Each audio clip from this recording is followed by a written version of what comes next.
नमस्कार। उत्तर प्रदेश 2022 के चुनाव के लिए पहले चरण का मतदान खत्म हो गया। कई लोगों का मानना है कि लड़ाई बराबरी पर छुटी, कई लोगों का कहना है कि मामला 19-20 का था। खैर, जो हुआ सो हुआ। अब जब 10 मार्च को नतीजे उधर के आएंगे तब पता चलेगा कि क्या हुआ। लेकिन आज मैं दूसरे चरण का मतदान जहां होना है, अब उस इलाके में आ गया हूं। आज मैं मुरादाबाद आया हूं। मुरादाबाद समेत रुहेलखंड की 55 सीटों पर 14 तारीख को मतदान होना है। 38 सीटें भारतीय जनता पार्टी ने पिछली बार जीत ली थी, लेकिन विपक्ष ने भी 17 सीटें जीती थी। और दूसरी बात यह है कि 2019 के लोकसभा चुनाव में इस इलाके की 7 लोकसभा सीटें सपा बसपा गठबंधन ने जीत ली थी। और इधर ज़्यादातर इलाका वो है जहां पर मुस्लिम आबादी 35 से 50% है। आज मैं मुरादाबाद में हूं और इस मुरादाबाद जिले में 50% मुस्लिम मतदाता हैं। बावजूद इसके भारतीय जनता पार्टी 2017 के विधानसभा चुनाव में 2 सीटें जीतने में कामयाब हो गई। इस बार 6 विधानसभा सीटों पर चुनाव हो रहा है। 4 समाजवादी पार्टी ने पिछली बार जीती थी। 6 विधानसभा सीटों पर जिन पर चुनाव हो रहा है, कांग्रेस, MIM, BSP, ज़्यादातर पार्टियों ने, कांग्रेस ने 5 पर और ज़्यादातर ने 6 पर, समाजवादी पार्टी ने मुस्लिम कैंडिडेट उतारे हैं। सिर्फ भारतीय जनता पार्टी ने एक भी मुस्लिम कैंडिडेट नहीं उतारा है। तो मामला बड़ा दिलचस्प है। लेकिन मुरादाबाद के पीतल के बारे में तो आप जानते ही हैं, जिसकी वजह से फेमस है। मुरादाबाद बिरयानी की वजह से भी बहुत फेमस है। बिरयानी की एक दुकान पर ही मैं आया हूँ। यहाँ 2-3 राशिद, आलम, इन लोगों की बिरयानी की दुकानें बहुत फेमस हैं। तो पहली बात तो ये है कि मुरादाबादी बिरयानी और हैदराबादी बिरयानी में अंतर क्या होता है। 2 ही जगह की बिरयानी फेमस है। दरअसल मुरादाबादी बिरयानी सफ़ेद रंग की होती है, हैदराबादी बिरयानी ऑरेंज कलर की होती है, संतरे की रंग की होती है। मुरादाबादी बिरयानी में खड़े मसाले पड़ते हैं, हैदराबादी बिरयानी में पिसे मसाले पड़ते हैं। और इसी वजह से दोनों का टेस्ट अलग अलग है। अगर आपको ज़्यादा मसाला मिर्च पसंद हो तो आप हैदराबादी बिरयानी खाते हैं, और थोड़ा सादा पसंद हो तो मुरादाबादी बिरयानी खाते हैं। बहरहाल, मैंने जो बताया सही है ना, बिरयानी का अंतर सही है। आपने बताया बिल्कुल सही है। ऐसे ही होता है, मतलब ये। तो इस बार कौन बिरयानी खाए चुनाव में, ये बताओ। हैं? इस बार बिरयानी तो भाई साइकिल, मतलब ये अखिलेश यादव, मतलब ये वोट नहीं जाएगा। एक बात बताओ, ये ओवैसी भी तो आ रही है, वो भी सारी है, मतलब ये मतलब वोट कटेगा फिलहाल में, तो खाली वोट काटना है, मतलब ये बाकी वोट जो साइकिल पे आता है, मतलब ये। तो ओवैसी के कैंडिडेट को वोट मिले ना मिले? हैं? ना उन्हें तो नहीं मिल पाएगा, तो खाली वोट जो थोड़ा बहुत वोट काटेंगे। कितना काटेंगे? वो जितने भी काटें, 2-4 हज़ार जो भी काटें, फिलहाल वोट जो आया वो साइकिल पे आता है, मतलब ये। और हाथ पे, मतलब ये हाथ पे भी आता। आपको तो कांग्रेस की मतलब ये अच्छी पकड़ है, आपको से भी अच्छी है, आपकी भी अच्छी है। मतलब ये कल प्रियंका गांधी आई थी, अच्छी गांधी का रोड शो तो बहुत अच्छा। अब रोड बहुत अच्छा रहा, रोड शो कल प्रियंका गांधी का अच्छा रहा, रोड शो बहुत अच्छा रहा उनका, रोड शो अच्छा रहा प्रियंका, मतलब ये अच्छा बोल के मतलब ये गई। तो ये कांग्रेस, सपा, बसपा, ये तीनों अच्छा लड़ जाए, फिर बीजेपी का काम हो जाए। ये जो है कांग्रेस, बीजेपी का काम ठीक हो जाए। हाँ, वो तो बीजेपी का काम ठीक हो जाएगा अगर ये लगे आपस में, मतलब ये। और मतलब ये यही है कि कांग्रेस का और उसका समाजवादी का बढ़िया रहा, मतलब दोनों आपस में लड़ जाए तो बीजेपी ऐसे ही जीत जाए। बीजेपी जीत जाएगी, वो बीजेपी जीत जाएगी फिर। आप दोनों आपस में लड़ेंगे, वोट कटेगा, दोनों आपस में वोट जाएगा तो वोट कटेगा फिर। लेकिन एक बात बताओ, ज्यादा कौन किधर है?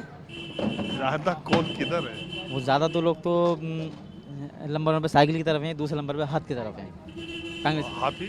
हाथी तो आपके पता नहीं है, ना कोई आया ना कोई, हाथी का तो नाम ही नहीं है। तो अच्छा, 1 किलो बिरयानी में कितनी लागत आए, कितनी बचत हो जाए? अब इतनी लागत है, अब तो हर चीज़ महंगी हो पड़ी है, मसाले सारे महंगे, घी सारी महंगी। जो अब से 2 साल पहले बचे थे वो आज नहीं बचा था बिल्कुल। आज तो खाली बराबर सब मतलब रहता है आज तो। चलिए मियाँ, क्या नाम है आपका? मेरा नाम तैयब है सर। तैयब है। मैं आपको और आपके लोग बहुत लाइक करते हैं। मैं मुरादाबाद से, हम लोग रोज़ अपनी फैमिली के साथ आपको देखते हैं। आपके निष्पक्ष पत्रकार के लिए हम लोग आपका आभार व्यक्त करते हैं। हमारी तारीफ छोड़ो तैयब मियाँ, अच्छे लोग तो होना भी चाहिए ना सर। अरे कोई बात नहीं है, हम अपना काम करते हैं, सब अपना काम करते हो। आप ये बताइए, आप क्या करते हैं? मैं टीचर हूँ, मैं पढ़ाता हूँ, छोटा सा अपना बिजनेस है। मैं डेट्स का और इत्र का, परफ्यूम का मैं खुशबू फैलाता हूँ और मिठास चाहता हूँ लोग भी खाएं और मीठे चीज़ को पसंद करें। मैं इसी शहर का निवासी हूँ, यहीं का रहने वाला हूँ। वो बशीर बद्र का एक शेर है कि तुम दिल में आग लगाते चलो, मैं दिल की आग बुझाते चलूं। तुम्हें अपना काम करना है, मुझे अपना काम क्या बात है, करना है। बहुत खुश। तो वो जो जिसको लगाना है लगा लो, आप खुशबू फैलाइए जितनी हो सके तैयब मियाँ। लेकिन एक बात हमें बताइए कि ये जो युवा मुसलमान हैं, यंग यूथ, वो क्या सोचता है चुनाव के बारे में, आज के हालात के बारे में? सर, हर आदमी अपनी रोज़ाना रोज़ी रोटी बनाना चाहता है। सुबह से उठता है, वो सोचता है शाम तक मैं अच्छी ज़िंदगी गुजारूँ, फैमिली मेरी अच्छी ज़िंदगी गुजारे। और ख़ास तौर पर मुरादाबाद बहुत ही खूबसूरत शहर है, गंगा जमुना तहज़ीब है, हमेशा प्यार मोहब्बत के साथ सारे लोग यहाँ पर रहते हैं। इसलिए सिर्फ़ और सिर्फ ये चाहत होती है कि हमारा देश, हमारा माहौल, सारे लोग यहाँ पर खुशफहमी के साथ रहें। बिज़नेस कारोबार वाला शहर है, किसी को ज़्यादा यहाँ पर फुर्सत नहीं होती, काम से काम रखना चाहता है। लेकिन अच्छा तैयब मियाँ, बहुत बार मैं दर्शकों से भी ये बात थोड़ा जानना चाहता हूँ और बताना भी चाहता हूँ। बहुत बार जब हम हिंदुस्तान की बात करते हैं, सांप्रदायिक सौहार्द की बात करते हैं, तो हम कहते हैं कि ये शहर, ये जगह, ये देश गंगा जमनी तहजीब का है। तो आप इससे गंगा जमनी तहजीब क्यों कहते हैं? इसलिए कि सारे लोग प्यार मोहब्बत के साथ रहते हैं, जिसको जो अधिकार, जो संविधान मिला है। नहीं नहीं, इसकी वजह है, आपको मालूम है? नहीं तो मैं बताऊं। क्या आप क्वेश्चन कहना क्या चाह रहे हैं? गंगा जमनी तहजीब क्यों कहते हैं, आपको मालूम है?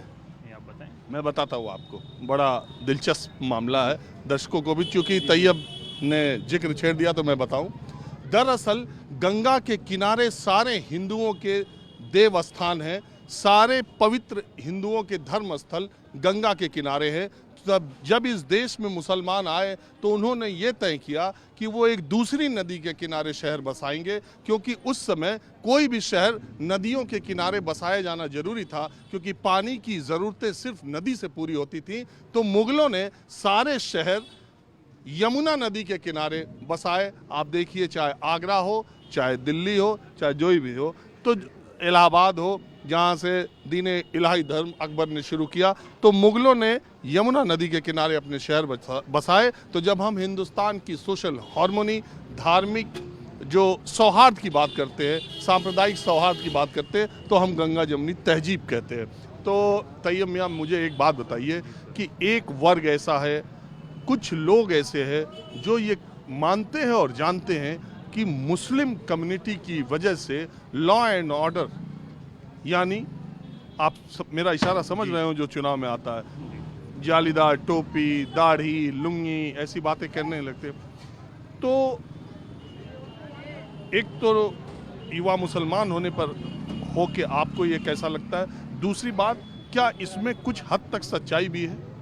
सर, लॉ एंड ऑर्डर के सिलसिले में तो अभी हमारे हालात थोड़े से वो हैं, और हम सुधरे नहीं, सुधरता हुआ तो नज़र नहीं आ रहा, इसलिए कि हम जिस शहर में रहते हैं, यहाँ के लोग, यहाँ के मोहल्ले के लोगों को बहुत ज़्यादा परेशानी हुई अभी पिछली कुछ सरकारों में, जो और ज़्यादा सुधार की बहुत ज़रूरत है। नौजवानों को ख़ास तौर पर आए दिन यहाँ लाइट के मामले में, बिजली के मामले में, और भी हम मुद्दा जो बोले जालीदार टोपी लुंगी आ जाएंगे, ऐसा तो कुछ भी नहीं है, ऐसा कोई फ़र्क नहीं पड़ता। सारे लोगों के पहले भी था और अब भी है। माहौल बिगाड़ने की कोशिश या लोगों में बातें आती हैं, लेकिन उससे कोई प्रभाव नहीं पड़ता। हम लोग पहले भी आज़ादी के साथ इस देश में पहले भी रहते थे, जहाँ जाते हैं, जहाँ चाहते हैं जाते हैं, आते हैं, कभी कोई फ़र्क नहीं पड़ता है। और इससे हमारे ऊपर, हमारे नौजवानों पर और हम लोगों पर कोई भी फ़र्क पड़ने वाला नहीं है। और दूसरी बात, ये माहौल क्या है? माहौल बहुत अच्छा है, चुनाव का भी माहौल बहुत अच्छा है। मुरादाबाद से कई सारे लोग हैं जो मुस्लिम कैंडिडेट उतारे गए हैं, लेकिन मुरादाबाद की कौम बड़ी समझदार है। लास्ट में डिसीजन और फैसला लेती है कि फ़ाइट हमें किससे करना है। जो लगता है कि मुकाबले में है, जो मुकाबला कर सकता है, मुसलमान आगे चढ़कर एक तरफा होकर उसी को फैसला कर देता है। ऐसा नहीं है कि वोट का बिखराव इससे पहले भी हुआ है। पिछला जो हमारा लोकसभा का इलेक्शन था, लास्ट में मुसलमानों ने देखा और उन्होंने देखा कौन जीत सकता है, कौन फाइट में है, तो उन्होंने हैंड टू हैंड, रातों रात उन्होंने। एक बात और बताओ, इस बार भी क्यों मुसलमान बीजेपी को हराना चाहता है? क्यों बीजेपी को लगता है कि मुसलमान उसको वोट नहीं करता है? मैं ये जानना चाहता हूँ, आप लोग क्या सोचते हो? क्यों बीजेपी वाले कहते हैं हमें मुसलमान तो वोट देगा नहीं? क्यों मुसलमान कहता है हमको बीजेपी को हराना जरूरी है? नहीं, ऐसा नहीं है। मुसलमान बीजेपी को हराना नहीं, मुसलमान तो यहाँ पर देखता है कैंडिडेट कौन है, जो उसके पास आए तो सही, उसके पास वोट मांगने आए तो सही। सर, हम तो, अगर बात वही आती है कि अगर हम कहें भी कि हम आपके हैं, अपने हैं, और अगर कोई 100% कसम भी खा कर कहे तो शायद कोई मानने को तैयार नहीं है। ऐसा नहीं है, बहुत सारे लोग हैं अपने ही में से, इन्हीं में से जो लोग हैं जो उनका साथ भी देने को तैयार हैं, लेकिन जो सच्चाई है वो ये है कि वो अपना बनाना नहीं आप ही बताओ तैयब कि मोदी योगी की सरकार ने कोई एक काम अच्छा किया आपकी निगाह में? ठीक है, देश के लिए वो तरक्की कर रहे हैं और हो भी रही है, लेकिन हम उसको मानते हैं, वो कर रहे हैं, और अगर अच्छा किया होगा तो देश उनको उनके हक में सही नहीं, आप बताओ कि अच्छा किया है कि नहीं, एक भी बात। सर बहुत सारी बातें हैं अभी हमें तो नहीं लगता, कानून व्यवस्था की बात कर सकते हैं कि अच्छा माहौल है, ठीक है, योगी जी ने अच्छा किया। कानून व्यवस्था अच्छी है और कुछ अच्छा नहीं है सरकार में। योगी की सरकार में कानून व्यवस्था अच्छी है, ये मानते हो? ये तो हम मानते हैं, बाकी में हाँ? मानते हैं। किस वजह से मानते हो, क्या अच्छा हुआ? क्यों, प्रशासन बहुत सख्त है आज के टाइम में। जैसे कि मायावती की सरकार में होता था प्रशासन सख्त, वैसे ही योगी की सरकार में प्रशासन सख्त है। बाकी तो रोजगार वगैरह कुछ है नहीं इस सरकार में। आएगी योगी सरकार या जाएगी? अब कैसी तो जाएगी सर। यही खाली मुरादाबाद से? नहीं, सब में से आप पहले चरण के मतदान देख लीजिए। कुछ आई रिपोर्ट पहले चरण की आपको? सुनने में तो ये आ रहा है कि सपा आरएलडी सबसे आगे चल रही। बीजेपी वाले कह रहे हैं हम आगे चल रहे। अब अपने अपने दावे तो सर करते ही हैं। हाँ जी, सलाम वालेकुम। क्या है, कुछ है मिजाज इधर मुरादाबाद के बताओगे? अगले जीतेगी। हाँ? अगलेश। हाँ, अगले हाँ जी बताइए। जी बताइए। मैं जानने के लिए, आप देखिए मैं तो ऐसे आम लोगों पे, शाम का वक्त है तो मैंने सोचा मुरादाबाद की सड़कों पर आम लोगों से पूछा जाए कि माहौल क्या है, क्या लग रहा है आपको? 2022 का माहौल 2022 का माहौल इंशाल्लाह सारी की सारी सीटें यहाँ से समाजवादी की निकलेंगी। समाजवादी का माहौल है यहाँ पर, पूरी यूपी में ही माहौल है समाजवादी का। तो ये कांग्रेस का भी तो बड़ा रोड शो अभी देखिए बता रहे थे। तो रोड शो देखिए, कांग्रेस एक बड़ी पार्टी है तो रोड शो तो करेगी ही अपनी, लेकिन ऐसा माहौल नहीं है। माहौल सिर्फ समाजवादी पार्टी का है। गठबंधन नहीं करती। समाजवादी का अगर माहौल होता तो आरएलडी से गठबंधन नहीं करती। जैसे कांग्रेस एक तो 403 सीट पे अकेली लड़ रही है, इस वजह से लड़ती है। केवल समाजवादी दमदार होती तो यूपी के अंदर अगर समाजवादी दमदार होती तो आरएलडी से गठबंधन नहीं करती, सक्षम होकर लड़ती जैसे कांग्रेस लड़ रही है। 304 जब कांग्रेस से कोई आया ही नहीं है, उसकी हिम्मत ही नहीं हुई इतनी कि हम इसके साथ आए। पिछले साल कांग्रेस के साथ समाजवादी आई थी, उसकी बात खत्म हो गई कांग्रेस की, तो अकेली क्या करती है? तो अकेला ही तो लड़ेगा पहलवान, जब उसका मुकाबले पे कोई आ ही नहीं रहा, कांग्रेस के मुकाबले पे कोई आ ही नहीं रहा, तो वो तो खुद ही खड़ा होगा ना। अरे सक्षम है तो उन्होंने गठबंधन क्यों करा? जैसे हमारी प्रियंका दीदी ने तना अकेली 403 सीटों पर अकेली लड़ रही है, 403 सीटों पर। हमको बताओ, आपस में बात मत करो, हमसे बात करो। जब कांग्रेस के साथ कोई राजी नहीं हो रही है आने के लिए, कौन नहीं आ रही? अभी इन्होंने कहा समाजवादी को। एक बात बताओ, जब कांग्रेस और समाजवादी दोनों हाथ मिल लिए थे तो क्या पाए थे? तो कांग्रेस के सीटें क्या आई? उस वक्त भी समाजवादी की ज्यादा आई थी, समाजवादी की कांग्रेस से ज्यादा आई थी। बात यहाँ हो रही है, कांग्रेस की उस वक्त कम थी, समाजवादी से 57 सीटें आई थी, कांग्रेस की कितनी आई थी? इसी चक्कर में बस ये हमारा हिंदुस्तान जो है पीछे है, आपस में ही देश के बिना पे मरा जा रही है, कटा जा रही है। एक तरफा दोनों तरफा मुसलमान है, एक तरफा कह रहा है कि कांग्रेस और एक तरफा कह रहा है साइकिल, और कोई फर्क नहीं है। उसी में कमल खिलता है। जिसका कोई सोच गोल नहीं है कमल का, उसका कोई रोड शो भी नहीं दिखाई दे रहा, ना कहीं वो आ रहा ना कहीं जा रहा। आने वाले टाइम में आप देखना वही निकल के चली जाएगी, क्योंकि वही निकल के चली जाएगी कमल की। उसकी वजह ये है कि इधर कांग्रेस जो है और इधर ये बीजेपी, वो जो है भारतीय वो समाजवादी पार्टी, ये आपस में ही मुसलमान ऐसी, वो कहेगा कांग्रेस हाथ को डालो, वो कहेगा साइकिल को डालो वोट, और इस चक्कर में फूल आगा वो खिल के चला जाएगा। हमारा सारा वोट बैठ जाएगा, 100% बैठ जाएगा। किसी हालत में भी नहीं छोड़ना, साइकिल को ही निकालना है। अगर साइकिल को हम नहीं निकालेंगे तो हमारी सीट बेकार हो जाएगी। तो इनकी बात यह है कि इसी तरह से वोट बटेगा और कमल खिल जाता है। एक बात बताओ, 50% से ज़्यादा मुसलमान यहाँ पर हैं। 2 सीट पिछली बार तब भी भाजपा जीत गई, अब इस बार भाजपा वाले कह रहे हैं हो सकता है हम अपना आंकड़ा मुरादाबाद में भी बढ़ा लें। हमारी सीट जो 27 नंबर विधानसभा की सीट, किसी हालत में भी कितनी भी कोशिश लगा ले कोई साहब नहीं काट सकते। कौन वाली है? 27 नंबर विधान सीट, 27 नंबर देहात की सीट मुरादाबाद की, मुरादाबाद। अरे नाम नहीं बता रहे हो, सीट नंबर बता रहे हो। 27 विधानसभा, 27 नंबर विधानसभा। अरे सुनो, मुझे सारी सीट पता है। कुंदर की है, बिलारी है, कांट है, मुरादाबाद है कि 27 नंबर विधानसभा। मैं 27 नंबर विधानसभा, 27 नंबर विधानसभा देहात। ये सीट कोई किसी हालत में काट नहीं सकता। साइकिल को जाएगी हर हालत में। साइकिल क्यों कोई नहीं बचा सकता, क्या चाहे 10 आ जाए काटने के लिए। ओवैसी साहब दोबारा आ जाए, तिबार आ जाए, कोई नहीं काट सकता। एक बात बताओ, मुरादाबाद में ओवैसी साहब ने बड़े दौरे किए, वो दौरे ओवैसी साहब ने करे, सही करे। भीड़ भी हो रही थी। वो हम तो इसके बाद जब हमारी ये समाजवादी पार्टी हमारी आ जाएगी और सही होने के बाद अगले इलेक्शन में हम उसे लाएंगे, और लाने के बाद हम अगर ये हमें परेशान करेगा और अगर ये हमें कुछ मतलब सपोर्ट नहीं करेगा तो अगले दफे में हम ओवैसी को ही लाएंगे। अगले दफे में हम ओवैसी को ही लाएंगे। लेकिन इस दफे में हमें अखिलेश को निकालना है। किसी हालत में भी अखिलेश को हमें रोकना नहीं है।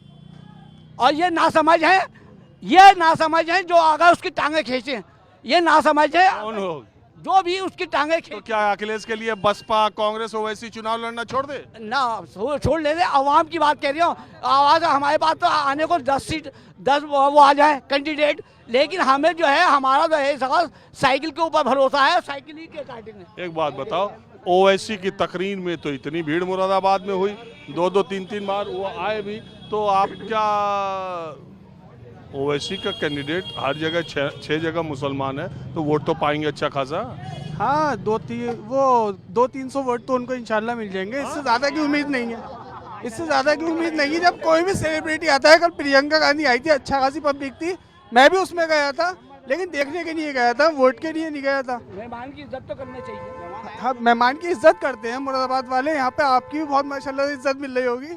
यहाँ पे जो भी आता है उसको इज्जत मिलती है। ये थोड़ी कि हम वोट किसी को भी दे देंगे। नहीं देखो, वैसे मैं जी क्या बोल रहे हैं? मेरठ में थे आप, आज यहाँ आ गए। अरे हम रोज जाएं, मेरठ में तो चुनाव था ना जी, अब उधर खत्म हो लिया, अब जहाँ जाए वहाँ जाएंगे। रामपुर भी भैया, रामपुर भी जा रहे हैं। तो माहौल क्या है? माहौल तो साहब ये है कि महंगाई कम होनी चाहिए, बेरोजगारी ख़त्म होनी चाहिए, इंडस्ट्रीज लगनी चाहिए। आपका नाम क्या है? मेरा नाम एम.ए. खान। एम.ए. खान साहब, बड़ी मुश्किल की बात यह है, आपने जो बात कही मैं भी उस पर बात करना चाहता हूँ। महंगाई, रोजगार, बेरोजगारी, जो भर्तियाँ निकल रही है, कैंसिल हो रही है, 5-5 साल वैकेंसी तक नहीं आ रही। कोई इंडस्ट्रीज लगेगी तो उसका रेवेन्यू आएगा, वो पब्लिक के काम आएगा। लेकिन दरअसल ये चुनाव के मुद्दे रह कहाँ जाते हैं? चुनाव तो दूसरी चीजों पर, गन्ना पर, जिन्ना पर, पाकिस्तान पर, मुसलमान सब खत्म हो गया, ये कुछ नहीं है। जिन्ना को चाहते तो यहाँ क्यों होते, वहाँ होते। पाकिस्तान पे जितना पाकिस्तान का तो सब आरएसएस की चाल है। लेकिन मैं आपसे ये पूछ रहा हूँ कि पिछली सरकारों ने भी तो ऐसे काम किए बहुत। जाति पे इलेक्शन लड़ते हैं, कोई कुछ पे लड़ते हैं, कोई किस पे लड़ते हैं। मेन मुद्दा होना चाहिए रोजगार का। रोजगार बहुत बेवकूफ़ बना लिया पहले की तरह के, जितना पे पाकिस्तान पे, इस पे, उस पे। अब तो जो मामला चलेगा महंगाई पे चलेगा और रोजगार पे चलेगा, कारोबार पे चलेगा, शिक्षा पे चलेगा। ये मुद्दे तो ख़त्म हो चुके अब, क्योंकि इस मुद्दे में इन्होंने हमसे 15-20 साल तक बेवकूफ़ बना लिया। अब हम जो है महंगाई पे बैठे, जो पार्टी महंगाई कम करेगी, बेवकूफ तो उन्होंने।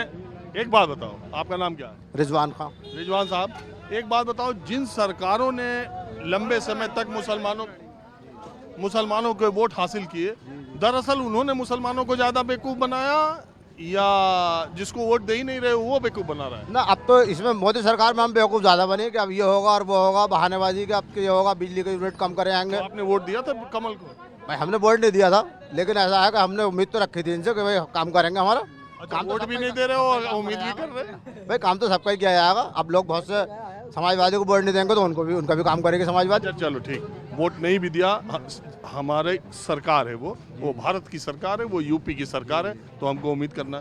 तो वो ये कहते हैं, अभी एक बीजेपी के सारे नेता कहते हैं कि हमने जो अनाज बांटा, हमने जो राशन बांटा, हमने जो महंगा सिलेंडर दिया, हमने जो पेट्रोल महंगा किया, तो हिंदू को भी किया, मुसलमान को भी किया, सबको। और राशन तो इन्होंने बांट दिया, हमें गेहूँ भी दे दिया इन्होंने, लेकिन उस गेहूँ को पकाया कैसे? गैस 1000 रुपये का है। वही तो मैं कह रहा हूँ, हिंदू मुसलमान दोनों को महंगा दिया। तो वही तो हम कहना चाह रहे हैं, महंगाई कहाँ कम हुई? गैस शुद्ध राशन तो फ्री दे दिया हमें, लेकिन गैस हमारे पे 1000 रुपये का कर दिया। कैसे पकाएं उसे? पेट्रोल 100 को कर दिया। बिरयानी खाओ, एक ही बार में पकाओ, सब लोग खाओ। माहौल क्या है, अब मैं आपको दूसरी जगह ले चलता हूँ। तो मैं मुरादाबाद की सड़कों पर माहौल क्या है जानने के लिए निकला था। मैं सड़क पर गुजर रहा था तो कुछ लोग मिल गए जो माहौल क्या है भी देखते हैं और न्यूज़ 24 भी देखते हैं। तो मैंने सोचा अब इन्हीं के साथ बातचीत की जाए। जिगर मुरादाबादी का नाम तो आप जानते ही होंगे, बहुत ही प्रख्यात शायर हैं। उनका एक शेर है, मेरे पसंदीदा शायर भी हैं, उनका एक शेर है, जिगर आसान नहीं आबाद करना घर मोहब्बत का, ये उनका काम है जो घर जो ज़िंदगी बर्बाद करते हैं। ज़िंदगी बर्बाद करते हैं। तो आप भी शायर हैं, शायर मुरादाबादी। तो पहले थोड़ा शेर व शायरी हो जाए, शाम का वक्त है, कुछ एक आध दो शेर सुनाइए आज के सियासत पर। हाँ, समाज फरमाए कि वक्त बदला हुआ पूछेगा अदू किसका है। वक्त बदला हुआ पूछेगा अदू किसका है, जानता तू भी है जालिम ये लहू किसका है। हमको छूने की इजाज़त नहीं मैं खाने में, जाम किसका है सागर ये सबू किसका है। और ताज़ा गज़ल के चंद अशार आप लोगों की समातों की नज़र कर रहा हूँ। समात फरमाएँ दौरे हाजरा पे है कि बहारों की उड़ाएगा हंसी दौरे ख़िज़ा कब तक, बहारों की उड़ाएगा हंसी दौरे ख़िज़ा कब तक, चमन वाले न समझेंगे चमन की दास्तां कब तक, चमन वाले न समझेंगे चमन की दास्तां कब तक। और नहीं देगा ज़माना ध्यान कब तक मेरी वहशत पर, नहीं देगा ज़माना ध्यान कब तक मेरी वहशत पर, मुझे सीना पड़ेंगी पैरहन की धज्जियाँ कब तक। और ज़बां पर राज की बातें कभी तो आई जाती हैं, ज़बां पर राज की बातें कभी तो आई जाती हैं, छुपा सकता है सीने में कोई दर्द निहाँ कब तक। और अभी तामीर शाख आशियाँ की बात क्या सोचें, अभी तामीर शाख आशियाँ की बात क्या सोचें, खुदा जाने रहे अंदेशा बरक़े तवा कब तक। और उजागर चांद भी होगा ज़रा बादल तो छटने दो, उजागर चांद भी होगा ज़रा बादल तो छटने दो, अंधेरों में रहेंगे रोशनी के पासबा कब तक। और और मख्ता पेश खिदमत है कि हकीकत ज़िंदगी की ज़िंदगी से पूछ ले शारिफ, हकीकत ज़िंदगी की ज़िंदगी से पूछ ले शारिफ, रहेगा इस तरह बेगाना है बज़ में जहाँ कब तक। लेकिन एक बात बताइए, ये जो गज़ल आपका इशारा कर रही है, जिस तरह की तस्वीर पेश कर रही है, ये ऐसा आपको लगता क्यों है? अरे साहब, ये ऐसा क्यों लग रहा है? देश तो तरक्की कर रहा है, देश तो 21वीं शताब्दी में जा रहा है, देश की तो हालात बदल गए, लोगों के तो अच्छे दिन आ गए। आप देखिए सरकार ऐसी तस्वीर पेश करती है जैसे लगता है कि उत्तर प्रदेश के रहने वाले लोग इससे पहले सिर्फ सांस लेते थे और सब कुछ तो इसी सरकार ने किया, और आप ऐसी तस्वीर पेश कर रहे हैं। मैंने अभी अर्ज किया है कि ज़बां पर राज की बातें कभी तो आई जाती हैं, छुपा सकता है सीने में कोई दर्द। ऐसा दर्द क्यों मुसलमान को है ये बताओ?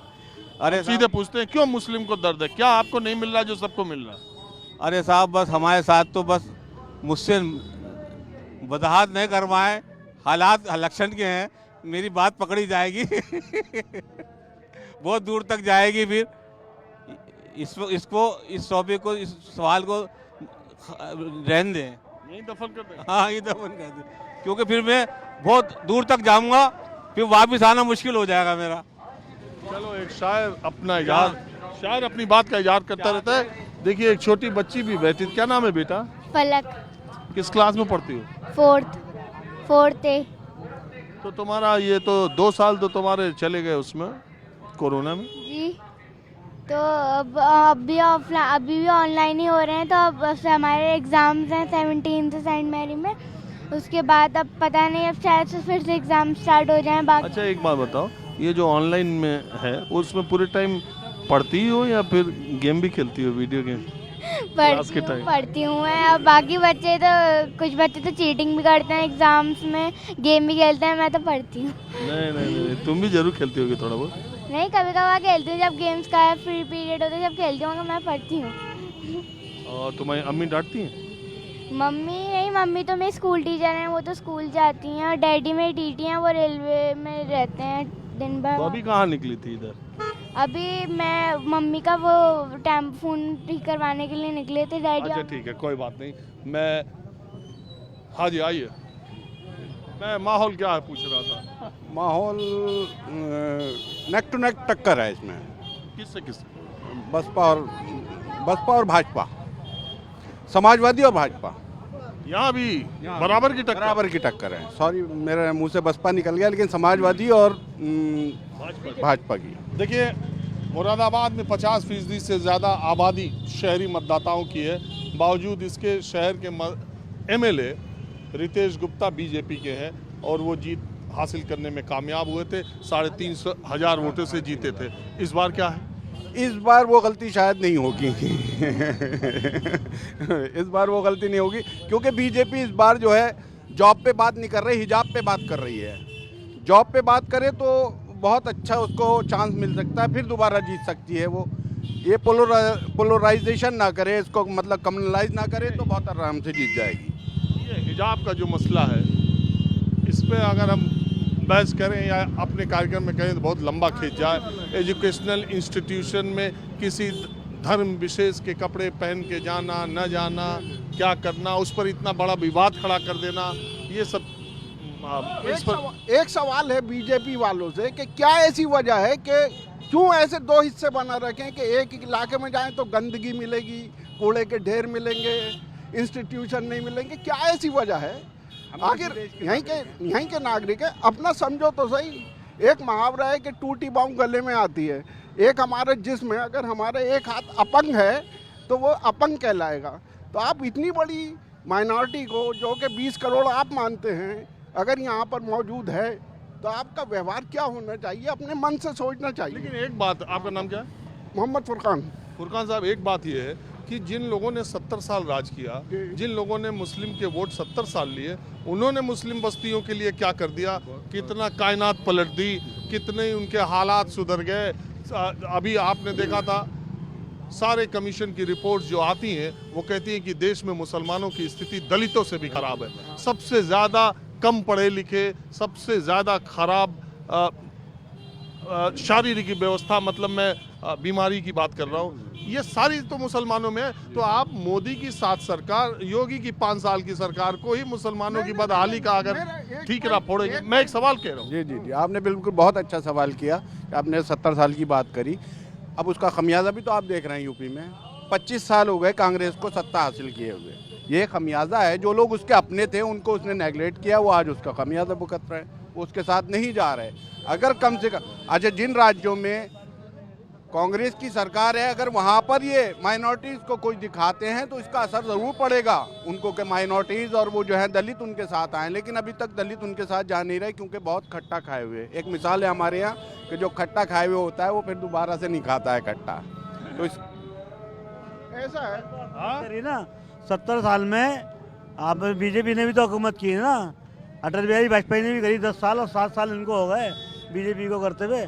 तो उसने क्या दे दिया 17 साल में? अब देखिए, अजान हो गई है और इसलिए मैं अपने कार्यक्रम को यहीं ख़त्म करता हूँ। कैमरामैन उमेश सिंह के साथ राजीव रंजन, न्यूज़ 24 मुरादाबाद। नमस्कार, मैं हूं मानक गुप्ता। अगर आपको हमारा ये वीडियो पसंद आया हो तो इसे लाइक और शेयर जरूर करें, और हाँ, हमें सब्सक्राइब और फॉलो करना ना भूलें, ताकि आप देश और दुनिया की कोई खबर मिस ना करें। तो जुड़े रहिए हमारे साथ और देखते रहिए न्यूज़ 24।